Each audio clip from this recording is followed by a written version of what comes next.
Hello, ladies and gentlemen, and welcome to my Week 8 predictions. There is like a crap ton of good games this week, so buckle your seatbelts. And I'm actually making this Friday night, of course, because you'll probably be seeing this tomorrow in the morning. I wasn't able to, unfortunately, get the video out today. I kind of sold this week, so I apologize. I'm going to try and be better about this next week and get all my review videos out and whatnot before, and get all my prediction videos out before games get played. But because like I also missed the Bengals Steelers deadline, and that video still hasn't even been posted because I just chose to do this one first. But I wasn't even able to get this one done. But I won't really try to say too much. But all that needs to be said is Louisville did the unthinkable. And that is just headlining into a crazy potential week of football. And all of these are great games. This isn't even all of the great games. We'll get into all of them. So, like and subscribe, and open comment always helps. Let's get straight into this. So, starting off, we got LSU at Vanderbilt. Look at this background picture I found, man. This is beautiful. This is perfect.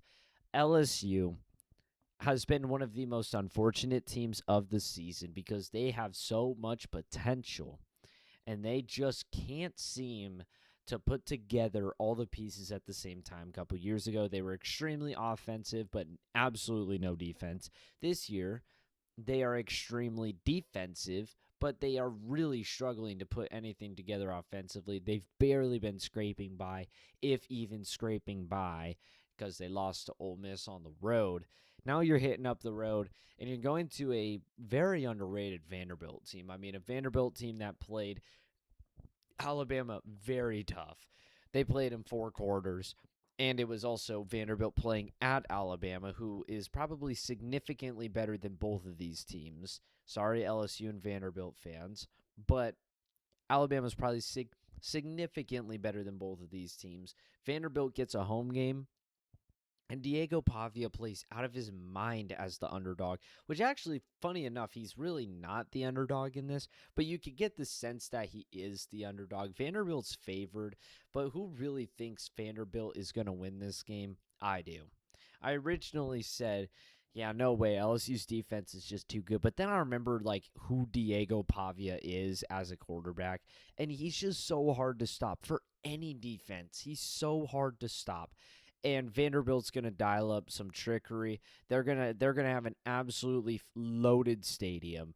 I mean, the SEC doesn't even know that Vanderbilt Stadium and Vanderbilt's fans are going to be as crazy as they are because Vanderbilt hasn't been good in anything in so long, especially football.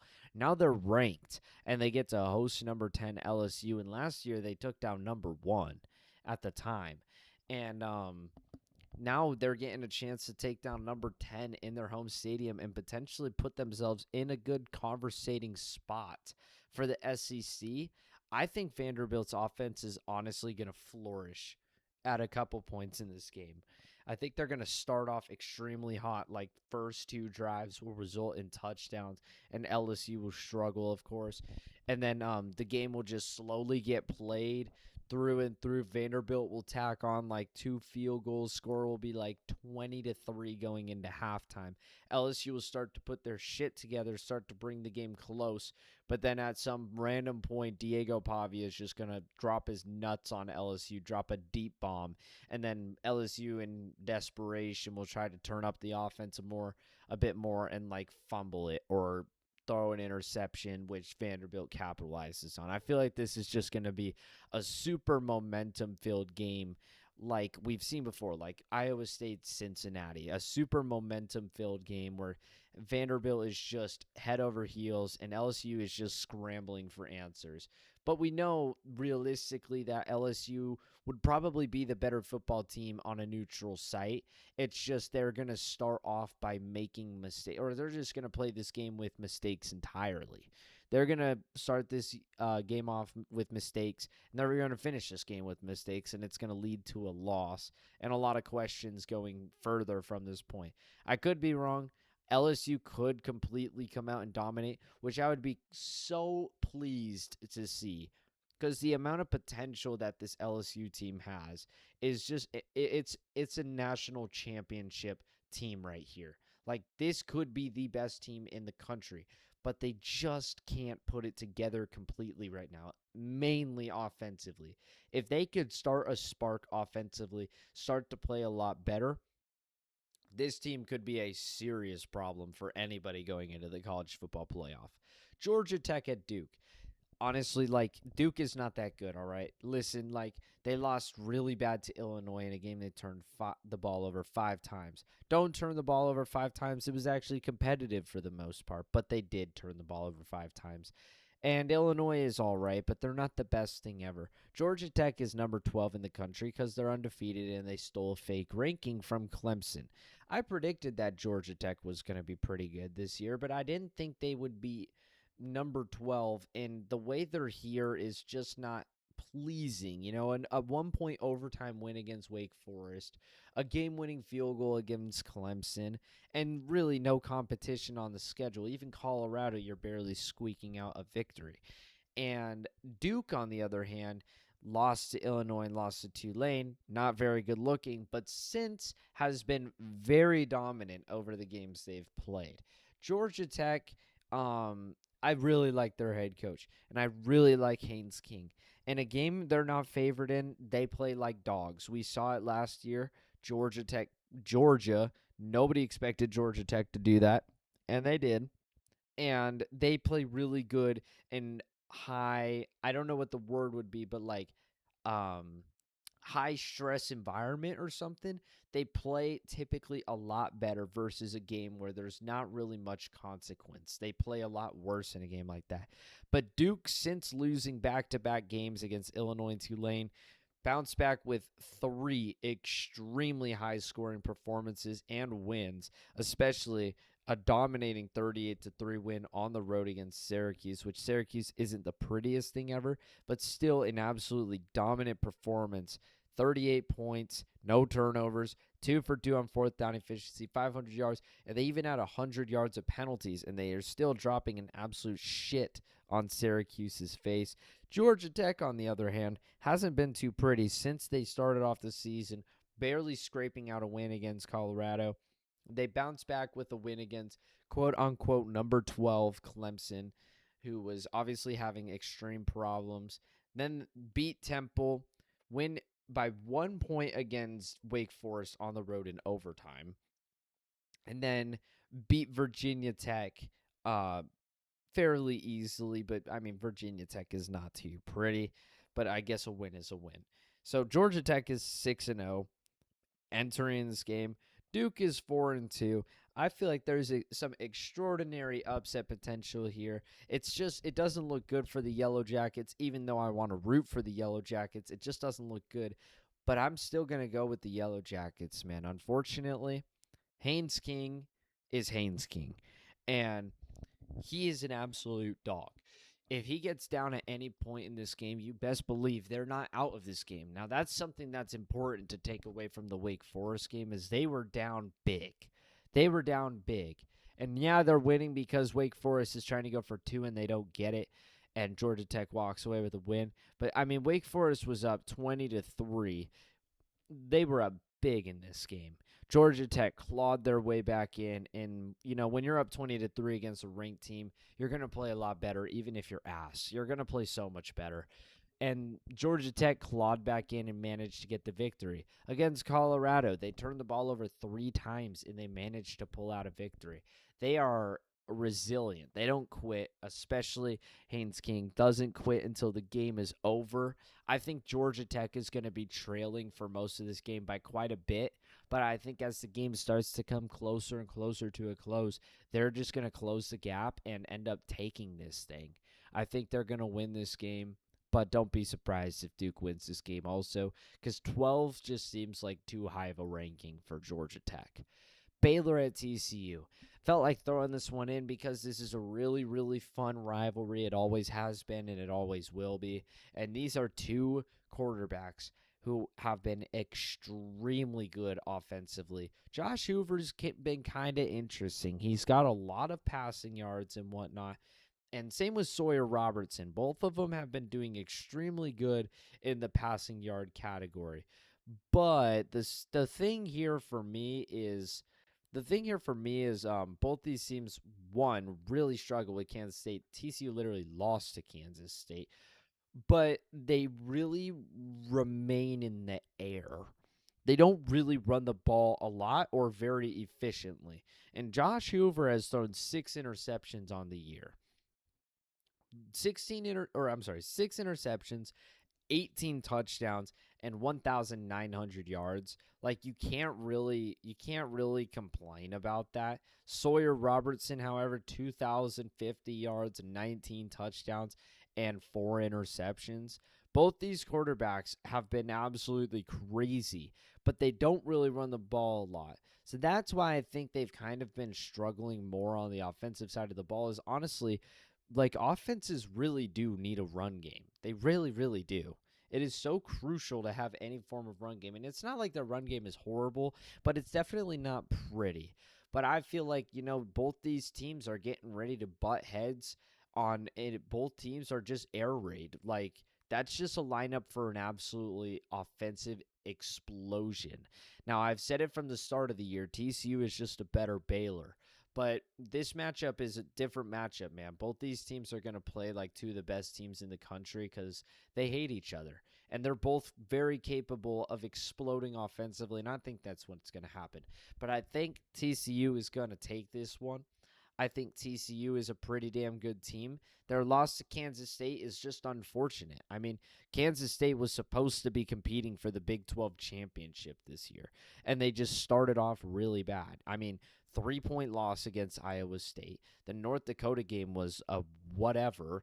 Against Army, they lost because they let Army contain the possession for 40 minutes and only got the ball. They only got the ball for 19 minutes and 31 seconds. Yet they only lost by 3 points. And then their loss against Arizona, they just felt like absolutely shitting and pooping all over the place and letting them run the ball all over the field. But since then, they have really started to look like a much better football team. They bounced back with a much-needed win against UCF. They barely lose on a blocked field goal against Baylor. And then they most recently just turned around and dropped 41 on TCU and ended up taking them down. And TCU scored a touchdown with 30 seconds left to kind of stat pad. Kansas State is a scary team to look out for. And they could potentially turn their season around, even though they're already a 4-loss team. But I'm just saying, enough of Kansas State. TCU's loss is unfortunate. Both Baylor and TCU lost in the exact same score to ASU by 3 points. Baylor lost to Auburn when they had them getting ready to take away a 4th down. Instead, they let Jackson Arnold break it to the house and put the game away. And, of course, TCU just lost to Kansas State. Both these teams are still very good teams. They're going to be very solid, middle of the pack, Big 12 teams throughout the year, constant problems. And I think they're getting ready to absolutely duke it out tomorrow. I think they're going to have a very, very cool game. Ohio State at Wisconsin. I actually felt like throwing this one in here because I thought Wisconsin's head coach got fired. I don't think he got fired. He's still apparently there. Now, it's pretty certain that he is not going to have a job after this unless he beats Ohio State. Something about Wisconsin, last year they almost beat Oregon. They almost did it. They almost pulled it off. Wisconsin hasn't been anything in particular good. And they just got destroyed 37-0 against Iowa. They're playing nothing but spoiler now. And their head coach is looking for one more takedown on his way out the door. I don't think there's anything that can save his job. But if there's anything that could potentially save his job, it's a win over Ohio State. Now, that doesn't mean I think they're going to beat Ohio State, but I think they're going to play a damn good matchup against Ohio State. That's what I think. And honestly, Ohio State has kind of been super, super sketchy to me all year. And due to the fact that Miami just went down when nobody thought that was going to happen. I mean, Ohio State has their best win now is against Illinois on the road. But Illinois was spoon-feeding them points on stupid turnovers. Now, that could just be because of Ohio State's extraordinarily good defense. But again, I mean, you're barely beating Texas. You're struggling against Washington on the road, which, okay, they're all right. Struggling for the first half against Ohio. I just feel like there's been questionable performances by Ohio State to really put them at number one. But after all, I would have had Miami at number one, so I would be wrong. Ohio State is a pretty good football team. There's no question about that. I just think I do think they're going to win a lot of games and maybe go undefeated. I just don't think it's going to be pretty. And I do think there are potentially better teams out there that will end up beating Ohio State. Maybe in the college football playoff, maybe in the regular season. I think Wisconsin's going to play a surprisingly good game against Ohio State, as they did last year against Oregon. But do I think they're going to beat him? Nah. Ole Miss at Georgia. Ladies and gentlemen, your college game day because ASU shat the bed. Ole Miss at Georgia.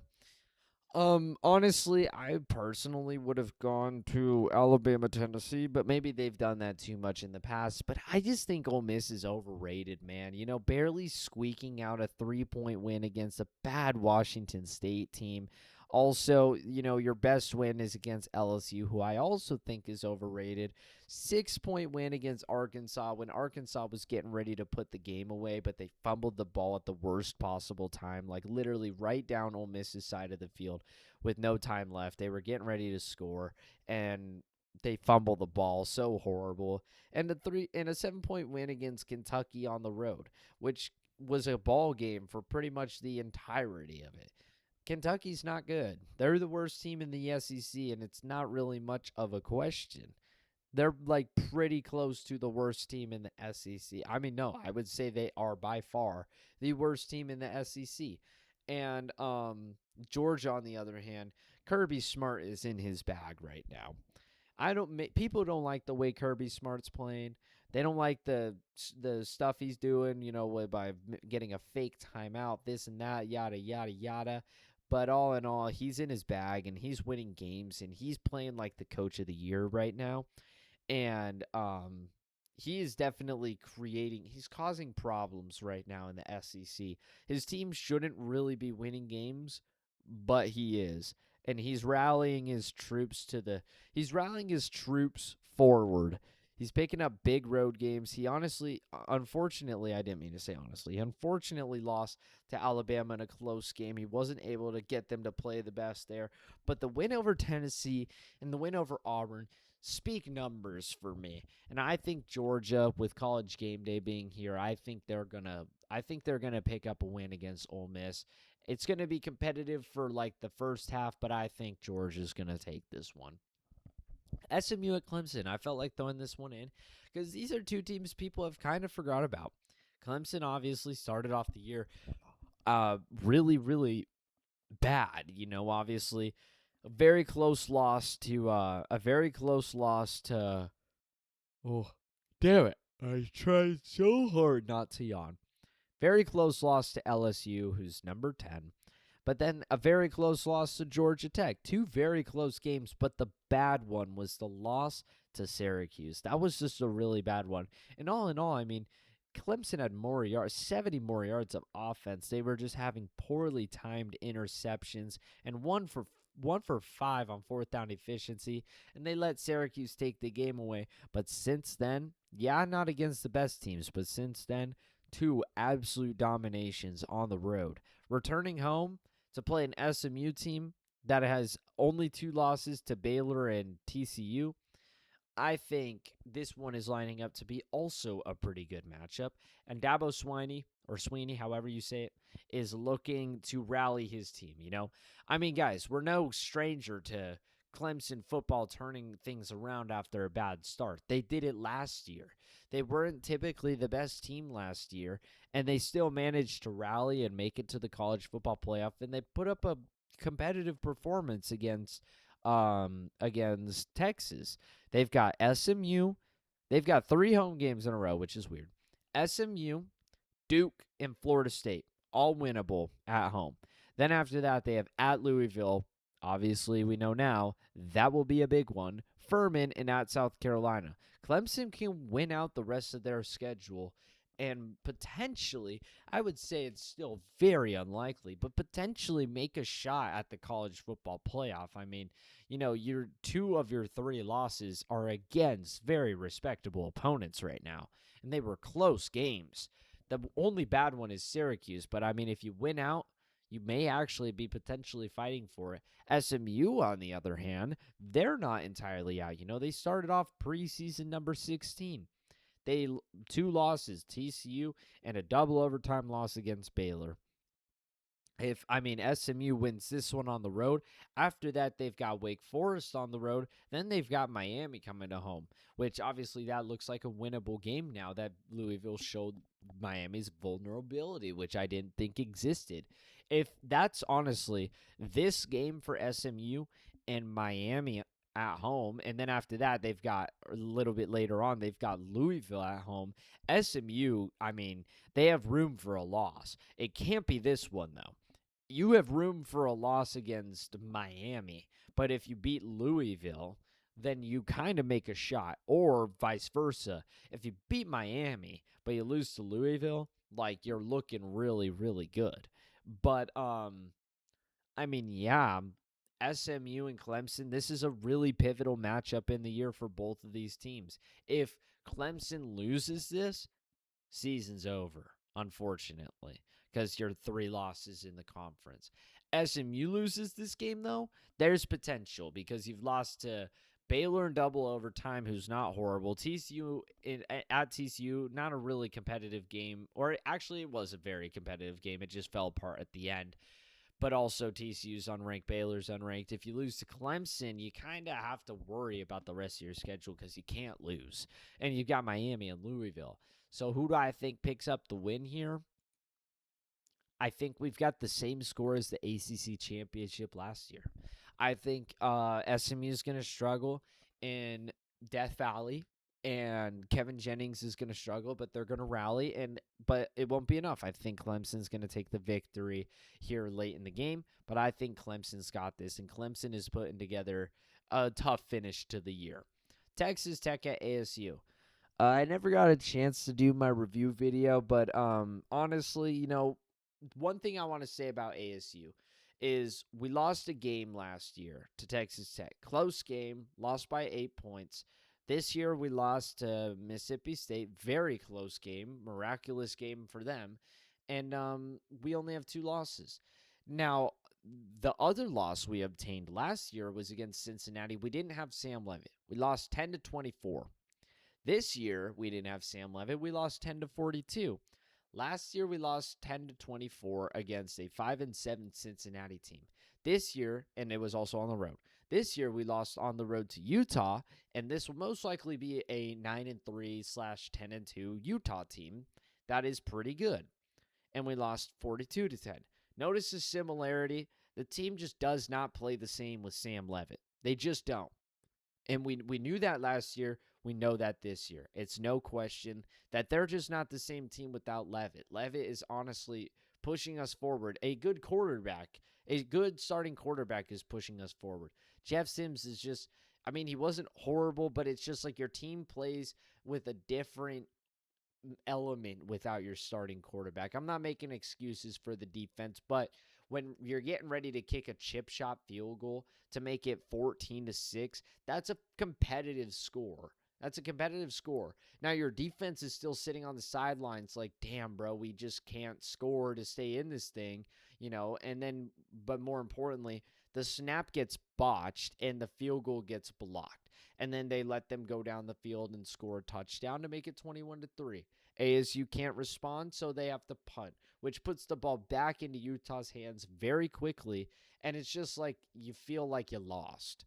Right there, you just feel like you lost, and the game just kind of gets out of control. Unfortunately, it was just a poop game for ASU. Road game, you lose your starting quarterback randomly, and it's absolutely rainy as hell. It looks bad, but now we're in the future. Sam Levitt is probable. What happened after ASU lost to Cincinnati? We hit the bye week. And then after that, we got 2 games. against Oklahoma State and UCF, which we managed to pick up wins. Then we hit the road and we got a big win against Kansas State. Then after that, we came home and we beat BYU, which kind of really set ASU off. This is a big sellout game. This has been the big game of the year for ASU, considering it's at home. And more importantly, Behren Morton isn't starting. Will Hammond has been a very solid option for Texas Tech, but he hasn't felt the pressure like this. He's going to be playing in a very hostile environment, and he's going to be the captain. He's going to be the captain. If ASU, if now the thing that I mean here is he hasn't been under pressure, is his defense has been able to basically just stonewall the offense of the opposing teams, pretty much just meaning Will Hammond isn't under pressure because Texas Tech's defense is not letting any points be scored, That's just been the situation there. Now, Sam Levitt might not even start, first off. He's still probable. He might not even be able to play, but it's most likely he's going to play. But Texas Tech, if ASU scores points early, if we find the end zone, or if we kick field goals and we score, if we just get turnovers and score points, I would honestly say it'd have to be touchdowns, actually, so screw field goals. If we score like 1 or 2 touchdowns first and our defense is playing good, this guy might have problems, He might have serious problems scoring against ASU's defense. But I would love that, but I just don't have enough to say ASU can win this game in me right now. I've honestly got way higher hopes for this game than I do ASU. Well, when I made my prediction last week, I didn't know Levitt was going to be out. It was released like the day after that he was out for the game, or he was doubtful. And I didn't really know that was going to happen, so my prediction was kind of sharp, but whatever. And now that I know he's probably going to play is what that means, because this is a huge game. But this is a pivotal game for ASU. You lose this, season's over. All right, you lost to Mississippi State, got killed by Utah. If you lose this one, you lose it bad. There's no saving the season. It's just over. But you win this, you're right back in the conversation. Season ain't even close to over. But I don't have enough faith in me to say that. Texas Tech has been really good. ASU's had a hard time finding the end zone this year. I think we're unfortunately just going to start by getting down. And that's been the problem with ASU's. We don't get up. We get down. And we play like we have to just barely miraculously win a game. That's not going to happen against Texas Tech. So I've got Texas Tech winning pretty handily. Tennessee at Alabama. This is a big one. Big game here, but Alabama in these big games, especially against Tennessee at Alabama has been really good, and I don't think they choose to stop there.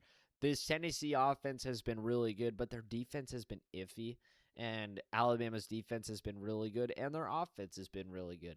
Now, I do think Tennessee is going to go in here and play a super competitive game for the most part, but I think Alabama's going to take this one pretty handily by the end of things. I think it'll be like 21-14 Tennessee going into halftime before Alabama just takes the ball game away. USC at Notre Dame. Notre Dame, 2 losses. 3-point loss against Miami, 1-point loss against Texas A&M. 2 teams that looked like they were going to be unstoppable. Miami has fallen. Texas A&M, they've been doing really good. They're still undefeated. They've had 3 home games in a row, so that'll definitely help. But something about USC is their one loss was a timing mistake. They could have gone into Illinois and won, and Illinois is not horrible. But USC recently just dominated Michigan. This is a big rivalry. This is going to be an offensive matchup, and Notre Dame played an offensive matchup against Texas A&M, so be ready for it. I've got USC going on the road and taking Notre Dame down because Notre Dame has lost 2 games, and they've played nobody, and they've launched back up to number 13. Now, the reasoning for that would most likely be because their losses are to Texas A&M and Miami, who are extremely highly ranked. However, I think Notre Dame is going to slip up because there's no championship for them to get in. And honestly, they two losses. If there's a bunch of other two-loss teams, you can almost prioritize those other two-loss teams over Notre Dame because Notre Dame, the only reason they're up here is because they lost two close games. They can't actually beat them though, and I think they're going to lose their third. I think Notre Dame is going to drop out of the playoff conversation right here, right now. Missouri at Auburn. Auburn has been getting fucked by the refs. Pardon my French, but they've been getting fucked by the refs in these games. It is no question to people that Auburn has been getting fucked by the refs. I think that's going to change because obviously they don't want that to keep happening. I think things are going to go a lot better for Auburn in this game, and Missouri has been making mistakes. Pribula has not been on page with his receivers a lot. There's seemingly some issues. But I think turnovers are going to play into effect. Auburn's got a really, really good defense, and Jackson Arnold can run the ball pretty well. I think Auburn is going to pull off a surprise. I picked them last week against Georgia. Bad pick, but it should have been a good pick because they got screwed out of a touchdown. And that really changed the momentum of the game. I don't care what you say. He crossed the line. Missouri had an opportunity to potentially tie the game against Alabama, but then they missed time, throw an interception. But I think Alabama would have won that game in overtime anyways, and that was at Missouri. Missouri has had 6 home games in a row. This is their first road game, and it is going to be a toughie. This Auburn crowd is no joke, and I think Auburn's going to play a really good football game and pick up a much-needed win. Utah at BYU, our last game of the day. I think Utah's win over ASU really is meaningless. You know, it's a different football team with Jeff Sims versus with Sam Leavitt. You lose such a huge aspect of the game without having Sam Leavitt on the field because of his extraordinary skill as a quarterback. Jeff Sims just doesn't match that. Jeff Sims has been a certified backup in college football. Devon Dampier has been a great quarterback. But ultimately, we're talking about BYU here. Their best win is a double overtime win against U of A, or if not that, it is a win over. I don't even know. I don't think there's one that really comes close to it. Yeah, this is by far their best win. Is a double overtime win over Utah, or I'm sorry, against U of A. And if we're talking about a second best, it would be a 3-point win on the road against Colorado. This is a big-time rivalry. Yes, it's at BYU, but best believe the fans are going to be there for Utah. And I think Utah's going to win this one. Devon Dampier has been a great quarterback. They played against Texas Tech, who Texas Tech is one of the best teams in the country with Behren Morton. And Utah has also really, really, really struggled to account for backup quarterbacks throughout their time when the quarterback goes out in the middle of the game. At least for the most part, because Jeff Sims got dog walked. But when Will Hammond came in, they couldn't stop him. It felt like Will Hammond was unstoppable, but he's stoppable. That's for sure. Behren Morton is a GOAT. Will Hammond is stoppable because he's young, but he's stoppable. And Utah is looking for a big bounce back win after their horrible loss against Texas Tech. They picked up a big one against not the same ASU team. They're still looking for that really seemingly big win because we all know, like, everybody's like, wow, well, ASU's defense exploded, but we all know deep down that ASU win is just not the same if Sam Leavitt was there. It's just not the same, and we all know it. But I think Utah's going to hit the road and get a win against BYU. But that is all for my prediction video. I hope you guys enjoyed. A like and subscribe, and help a comment always helps. That's all for me. Adios.